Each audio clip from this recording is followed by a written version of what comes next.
नमस्कार, मैं हूं प्रभु चावला।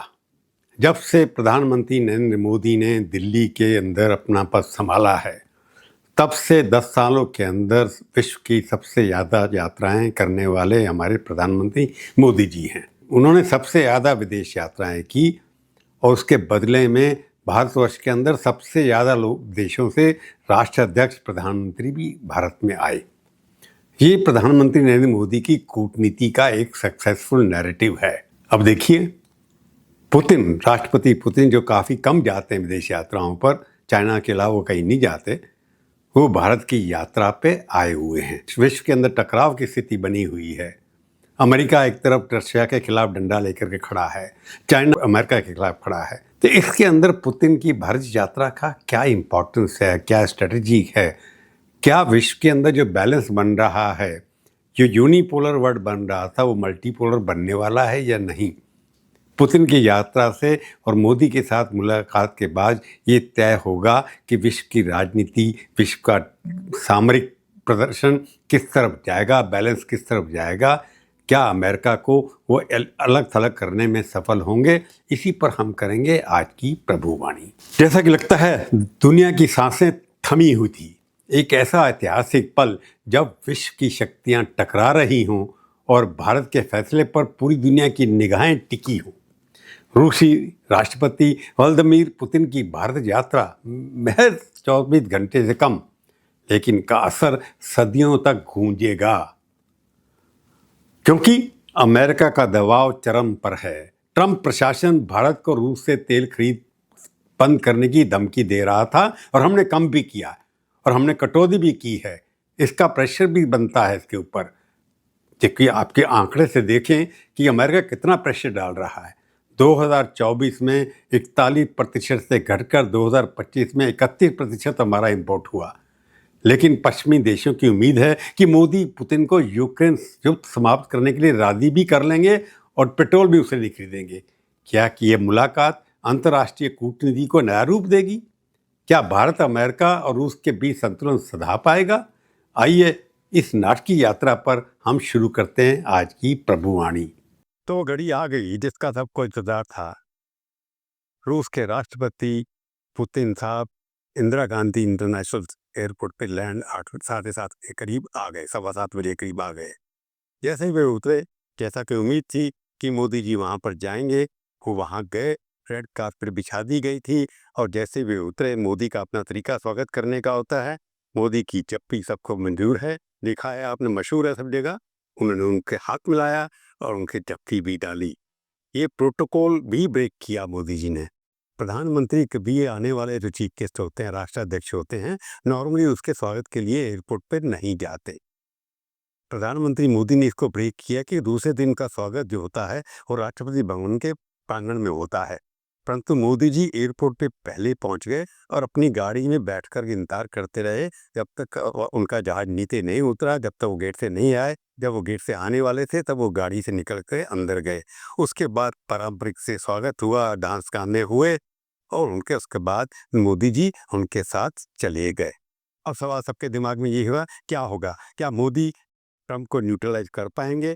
क्या मोदी और पुतिन की मीटिंग रशिया और इंडिया मिलकर के चाइना को भी न्यूट्रल कर पाएंगे? क्या भारत इस विजिट का फायदा उठा पाएगा? क्या इसकी वजह से एक तीसरा कोई शीर्ष नेतृत्व उभर के आएगा जिसमें पुतिन, मोदी और चाइना अपना अपना रोल प्रकट करेंगे? ये सब चीज़ें तो अगले 2 दिन में पता लगेंगी, परंतु ये मीटिंग अंतर्राष्ट्रीय दृष्टि से एक बहुत ही इम्पोर्टेंट है। पुतिन की सुरक्षा के लिए विशेष इंतजाम है, क्योंकि यूक्रेन युद्ध के कारण वैश्विक तनाव बढ़ा है और पुतिन को बहुत खतरा है। इसलिए पुतिन के लिए स्पेशल सिक्योरिटी का अरेंजमेंट किया गया है। दिल्ली लगभग कर्फ्यू कल लगने वाला है, जब जाएंगे वो गांधी की समाधि के ऊपर। दिल्ली की सड़कें वैसे यूजुअल बंद कर दी गई थी और उसी राष्ट्रपति की गाड़ी को विशेष काफिले में ले जाया जाता है। यह दृश्य हमें याद दिलाता है कि कैसे 2 पुराने मित्र देशों के नेता मिलकर दुनिया की चुनौती का सामना करते हैं। अब बात करते हैं इन बैठकों की। सबसे महत्वपूर्ण है रक्षा समझौते, क्योंकि रूस के ऊपर हम डिपेंड करते हैं, हमारे साथ हमारा खड़ा ही रहा है। भारत और रूस के बीच रक्षा संबंध पुराने हैं, दशकों पुराने, लेकिन पिछले दशक में भारत के रूसी रक्षा आयात में काफ़ी गिरावट आई है, जिससे रिश्ते में थोड़ा तनाव भी आता है। 1912 से 17 में रूस को 69% आयात होता था, जो 2017-21 में 46% और 2023 तक 36% रह गया। यूक्रेन युद्ध के कारण रूस की आपूर्ति में देरी हुई है और भारत ने अमेरिका, फ्रांस और इजराइल से आयात बढ़ाया है। ये भी एक मुद्दा है, लेकिन इस यात्रा में समझौते हो सकते हैं और होंगे और हुए भी हैं पहले भी, जैसे S-400 मिसाइल सिस्टम की अतिरिक्त डिलीवरी की मांग की गई है, AK-203 राइफलों का उत्पादन बढ़ाना और नई तकनीकी ट्रांसफर की बातचीत भी है। रूस भारत को ब्रह्मोस मिसाइलों के निर्यात में मदद कर सकता है, जो दोनों देशों का संयुक्त उत्पादन है। एक बड़ी ब्रह्मोस मिसाइल है जिससे पाकिस्तान को हमने हराया भी है। व्यापार पर तो नेचुरली फोकस होगा ही। 2015 से भारत रूस व्यापार में ज़बरदस्त उछाल आया है।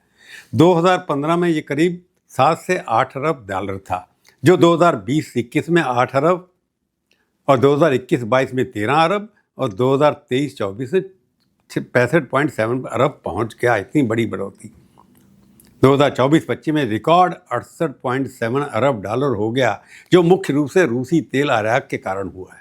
अब कम हुआ है तो उतना कम हो जाएगा, लेकिन व्यापार घाटा एक बड़ी समस्या है। भारत का निर्यात महज 4.88 अरब डॉलर है, जबकि आयात 63.84 अरब डॉलर, यानी कि 59 अरब डॉलर का घाटा रशिया के साथ है। इस यात्रा में मोदी इस असंतुलन को दूर करने पर जोर दिया और देते रहे हैं पहले भी। भारतीय फार्मास्यूटिकल, कृषि उत्पाद और मैन्युफैक्चर गुड्स को रूस में अधिक पहुंच देने की मांग भी की गई। रूस ने भी संकेत दिया है कि वह इस समस्या को हल करने के लिए तैयार हैं, क्योंकि त्रिकोणीय एक विश्व बनता जा रहा है। ऊर्जा के क्षेत्र में नए समझौते कोशिश हो रही है, साइन हो भी सकते हैं, जैसे न्यूक्लियर पावर प्लांट का विस्तार, कोडमकुलम में नए रिएक्टर, साथ ही साइबर सिक्योरिटी और स्पेस के ऑपरेशन पर चर्चा भी हो सकती है और हुई होगी। ये यात्रा 2030 तक 100 अरब डॉलर व्यापार लक्ष्य को मजबूत करेगी, ऐसा एक टारगेट बनाया जा रहा है। अब आते हैं मोदी और पुतिन के बीच व्यक्तिगत केमिस्ट्री किस तरह की है, कहते हैं बॉडी लैंग्वेज क्या है। दोनों नेताओं की दोस्ती दुनिया भर में मशहूर है। मोदी पुतिन को मेरा दोस्त कहते हैं, माई फ्रेंड, और पुतिन मोदी को मजबूत स्ट्रांग नेता मानते हैं। उनकी मुलाकातों में हमेशा गर्म दोस्ती रहती है। 2019 में मोदी ने पुतिन के साथ टाइगर रिजर्व घूमा और 2024 में मॉस्को में दोनों ने अनौपचारिक डिनर भी किया। लेकिन अगर हम मोदी ट्रंप की गतिशीलता से तुलना करें तो अंतर साफ है। बड़ा फर्क है कि मोदी और ट्रंप की जो रिलेशनशिप है वो अलग है, और ट्रंप और पुतिन अलग अलग किस्म के लोग हैं। मोदी और ट्रंप की दोस्ती अधिक दिखावटी है, कैमरे के लिए है और पब्लिक के लिए है।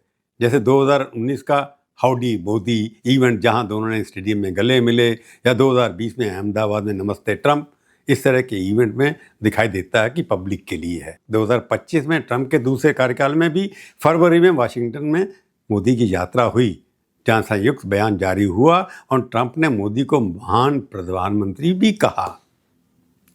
लेकिन नीतिगत स्तर पर तनाव रहा। ट्रंप की अमेरिका फर्स्ट नीति और मोदी की मेक इन इंडिया में विरोधाभास, कॉन्ट्रडिक्शन है। जैसे ही 50% टैरिफ का दबाव ट्रंप ने किया।